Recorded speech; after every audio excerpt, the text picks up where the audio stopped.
नमस्कार साथियों, NMF news देख रहे हैं आप। आपके साथ मैं हूं अनुपम प्रसून। अक्सर हम रामायण की एक चौपाई पढ़ते हैं, जाकी रही भावना जैसी।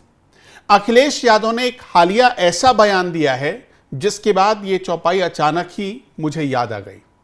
अखिलेश यादव का कहना है कि धीरेन्द्र शास्त्री अंडर टेबल लोगों से पैसे लेते हैं, अंडर टेबल लोगों से पैसे लेते हैं, और इसी बहाने उन्होंने भागवत कथा कहने वाले संतों को भी लपेट लिया है। अब ये पूरी दुनिया और खासतौर पर उत्तर प्रदेश का बच्चा बच्चा जानता है कि अखिलेश यादव की पार्टी, उनके पिता और वो खुद संतों से कितनी नफरत करते हैं। जब हम ये बात कहते हैं तो हवा में नहीं कहते, इसके बहुत सारे उदाहरण मौजूद हैं। इसका सबसे बड़ा उदाहरण तो यही है कि आप जाकर इतिहास के पन्नों को उठाकर देख लीजिएगा, संतों पर पहली गोली किसने चलाई थी उत्तर प्रदेश में। तो आपको एक नाम याद आएगा, एक नाम बताएगा गूगल, मुलायम सिंह यादव ने। राम मंदिर का आंदोलन हो रहा था, संतों पर गोलियां चलाई गई, जिसके बाद मुलायम सिंह यादव को क्या कहा गया वो भी पूरा उत्तर प्रदेश जानता है। और कभी भी मुलायम सिंह यादव को संतों पर गोली चलवाने वाली उस घटना का कभी भी पछतावा नहीं रहा। आप अंदाजा लगाकर देख सकते हैं या सोच सकते हैं कि मुलायम सिंह यादव क्या थे।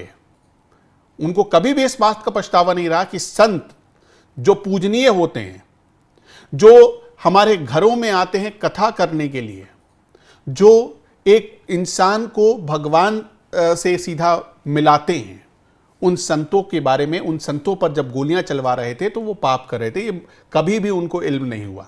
और आज वही गलती अखिलेश यादव दोहरा रहे हैं। इटावा में एक घटना हुई, एक कथावाचक मुकुटमणि के साथ जो घटना हुई उसकी पूरे उत्तर प्रदेश ने निंदा की। लेकिन उसके बाद क्या हुआ, पूरी क्रोनोलॉजी समझिएगा, पूरी क्रोनोलॉजी समझिएगा। अखिलेश यादव ने मुकुटमणि को अपने दफ्तर, पार्टी दफ्तर में बुलाया, प्रेस कॉन्फ्रेंस की, और नतीजा क्या हुआ कि राजनीतिक एजेंडा बना दिया और पूरे उत्तर प्रदेश में दो जातियों के बीच वैमनस्य की भावना को बढ़ावा दिया, लड़वा दिया अखिलेश यादव ने। पहले हम आपको सुनवाते हैं कि अखिलेश यादव ने भागवत कथा कहने वाले संतों का कैसे अपमान किया है, धीरेन्द्र शास्त्री का कैसे अपमान किया है, और पता नहीं उनको धीरेन्द्र शास्त्री से इतनी नफरत क्यों है। सुनिए पहले अखिलेश यादव का बयान। और जो घटना हुई इटावा में, जो कथावाचकों को मैंने बुलाया, वो मैंने इसलिए बुलाया कि समाज में दूरियां ना हो। उस गांव में पहले भी ये यादवी कथा करके गए हैं, आप पता करवा लेना। आप उन गांव वालों को सब पता है कि ये यादवी है कथावाचक, क्योंकि जिस परिवार को कथा करानी थी उन पे इतना संसाधन, पैसा नहीं था कि लाखों रुपए वाले कथावाचक बुला लें, क्योंकि कई कथावाचक हैं जो 50 लाख रुपए लेते हैं। कोई किसी की हैसियत है कि धीरेन्द्र शास्त्री को बुला ले अपने घर कथा के लिए? कोई अंडर टेबल लेगा वो बाबा पैसे? आप पता करवा लीजिए, अंडर टेबल नहीं लेते हैं वो धीरेन्द्र शास्त्री। क्या कथा बाजने की पता नहीं कितनी कीमत होगी उनकी, फ्री थोड़े नहीं। तो ये यादव लोग कथा कहते, तो कथा तो हर समाज के लोग कह रहे हैं। बड़ी संख्या में जो गैर बरादरियां हैं, सब बरादरी करती कथा।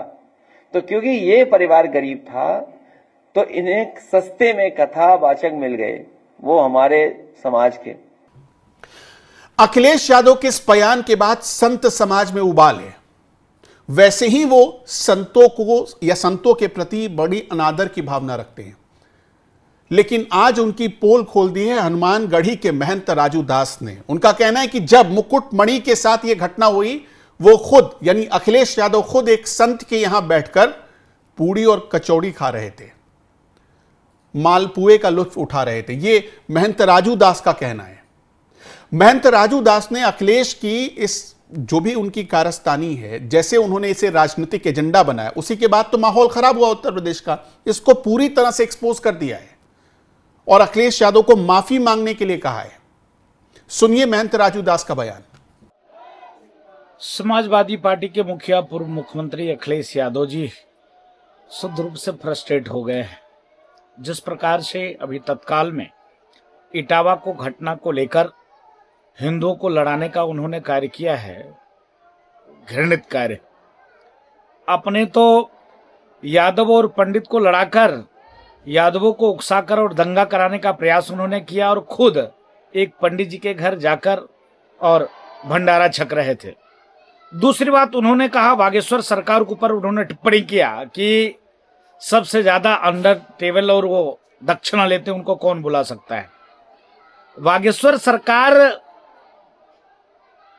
टारगेट उन्होंने किया है उनको, इसलिए बागेश्वर सरकार को उन्होंने टारगेट किया क्योंकि बागेश्वर सरकार हिंदुत्व पे कार्य करते हैं, सनातन पे कार्य करते हैं।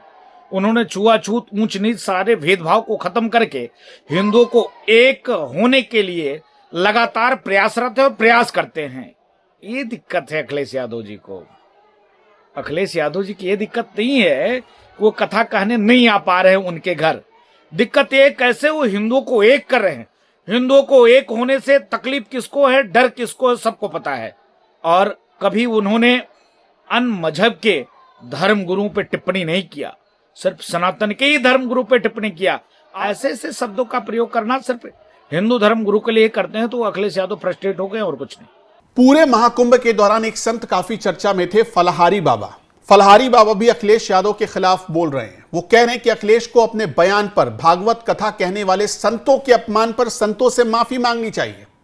पूरे संत समाज में इस बात को लेकर उबाल है। अखिलेश यादव ऐसा अपमान कैसे कर सकते हैं? उनके एक बयान को उनके कुछ चाहने वाले सपा के लोग अक्सर वायरल करें कि भागवत कथा जब सब कोई सुन सकता है तो सब कोई बोल क्यों नहीं सकता। किसने रोका है आपको? आप कहिए। और याद रखिए, जिस परिवार पर आरोप लगा मुकुटमणि को पीटने का, उस परिवार ने बाकायदा पुलिस में जाकर सारी सच्चाई बताई। उस परिवार ने कहा कि हमें तो पहले से पता था कि ये किस जाति के थे, हमें दिक्कत इस बात पर नहीं थी। हमें दिक्कत इस बात पर हुई कि वो घर में घुसकर एक महिला की इज्जत पर हाथ डाल रहे थे। एक संत होकर, एक महंत होकर ऐसा करना कहां तक जायज है? और वैसे भी हमारे देश में बहुत पुराने पुराने संत हैं, मुकुटमणि से भी बड़े उम्रदराज संत हैं जिनका कभी कोई विरोध नहीं हुआ, जबकि वो ब्राह्मण नहीं थे। ये याद रखिए आप। लेकिन जानबूझकर अखिलेश यादव ने अपने पार्टी दफ्तर में बैठकर एक नैरेटिव चलाया और उस नैरेटिव ने समाजवादी पार्टी के लोगों को, या यूं कह लीजिए कि उनके एजेंट्स को, एक मौका दिया एक खास जाति के खिलाफ हिंसा फैलाने के लिए। क्या कह रहा है संत समाज, वो तो आगे सुनाएंगे, पहले फलाहारी बाबा को सुनिए। अखिलेश यादव जी ने भागवत प्रवक्ताओं के बारे में जो टिप्पणी की है ये बहुत ही निंदनीय है। मैं उनसे पूछना चाहता हूं कि आपने कभी भागवत क्यों नहीं कराई? जो भी प्रवक्ता भागवत करते हैं, जजमान अपनी स्वेच्छा से उनको पैसा देते हैं। आपने तो, आपकी पार्टी ने राम भक्तों पे गोलियां चलाई, तब भी आप मौन रहे। आपने हज हाउस बनवाया, करोड़ों रुपए का जो हज हाउस बना उसमें सनातनी हिंदुओं का टैक्स का पैसा लगा है। तो आपने सनातन धर्म के लिए कोई कार्य किया हो तो बताओ। आपने तो हमेशा सनातन के विरोध में ही कार्य किए। आपकी पार्टी ने हमेशा सनातन धर्म के मानने वालों को प्रताड़ित किया है। तो आप ऐसी बातें नहीं करें। अखिलेश यादव जी हमेशा से ब्राह्मण विरोधी रहे। तो आपको हम यही कहना चाहते हैं कि इस तरह की यदि आप बात करेंगे तो हम अपनी वोट बैंक की ताकत से आपको चुनाव के वक्त सबक सिखाएंगे। इसके अलावा और भी कई ऐसे संत हैं, कई ऐसे संत जो उत्तर प्रदेश में भागवत कथा कहते हैं, लेकिन भारी गुस्सा है उनके भीतर अखिलेश यादव के इस बयान को लेकर।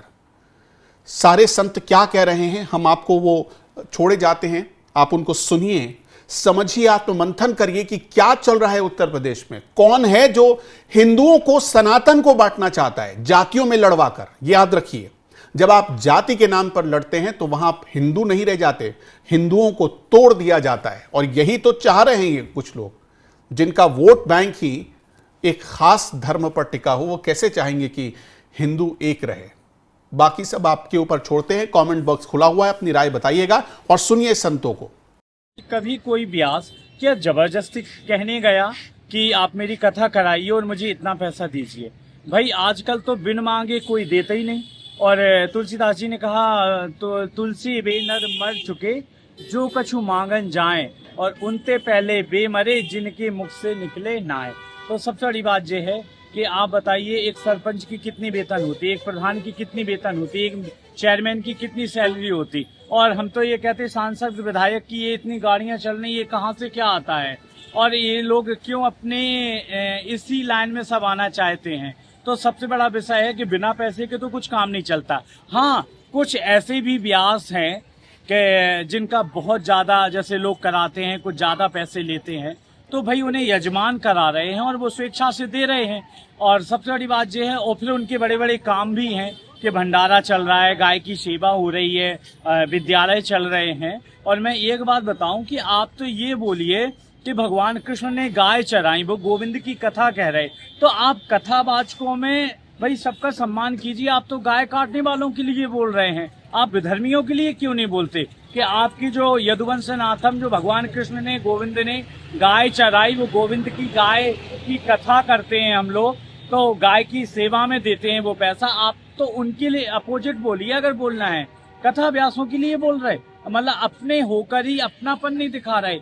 यादव जी ने कहा कि जो भागवत करते हैं वो पैसा लेकर के भागवत करते हैं, तो ये तो भाई ब्राह्मणों का कर्म है, और ब्राह्मणों को जो दक्षिणा में देता है वो लेते हैं, ना तो किसी से मांगते हैं, न किसी से हाथ पसारते हैं, और ना ही किसी से जबरदस्ती करते हैं।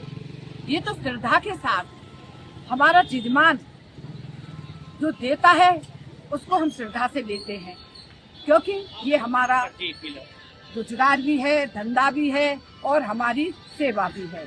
तो इसमें उनको ये गलत सोचा है, क्योंकि उनमें बुद्धि नहीं है कि हमें क्या कहना है, क्या सुनना है, क्या बोलना है। और पहली बात तो ये है कि उनके पास आया कहाँ से इतना पैसा, कहाँ से आया पैसा? उन्होंने भी तो नेतागिरी करके औरों को पेटों को काट काट के पैसा इकट्ठा किया है।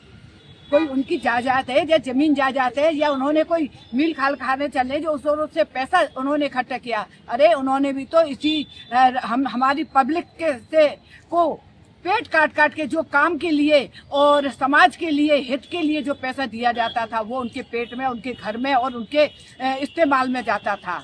तो ये बात है, उन्हें सोच समझ के बोलनी है। बिना जो है दक्षिणा दिए हुए किसी भी मेंबर को कोई भी एक विधायक की सीट नहीं दी जा सकती। और भला मनाइए इन सनातनियों का पैसा लेकर के भी, चाहे कितना भी कुछ भी करते हुए, लेकिन अगर सनातन का व्यक्ति धन भी लेगा तो कम से कम राष्ट्र के कल्याण के लिए लगाएगा। लेकिन आप जैसे कुंठित मानसिकता के लोग जिस तरह से पार्टी को आज कैसे हजारों करोड़ की संपत्ति, आप अगर आपने धन नहीं लिया तो कैसे कैसे हजारों करोड़ की संपत्ति आपकी पार्टी के पास फंड में जमा हो गई है, इसकी जांच होनी चाहिए। मैं उत्तर प्रदेश सरकार और भारत सरकार से निवेदन करना चाहता हूं कि तत्काल प्रभाव से ईडी की छापेमारी कराई जाए इन पार्टियों के ऊपर कि इन्होंने कितने अवैध रूप से कितनी टिकटों को बेच करके और धन को संग्रह किया है। जिस तरह से विद्वानों के ऊपर, आज अगर इस राष्ट्र के अंदर संत और विद्वान नहीं होते तो आप जैसे नवाजी लाल की जो पार्टियां, जो सनातन के लोग, जो हिंदू सनातन के लोग जिस तरह से आपको वोट और मतदार का प्रयोग करते हैं, ये ढूंढने से भी पार्टियां आपकी नहीं मिलती। और आप जिन विधर्मियों को बढ़ाने का कुछ चक्कर कर रहे हैं, एक दिन कहीं ऐसा ना हो कि आप बिल्कुल लापता हो जाएं। अखिलेश यादव के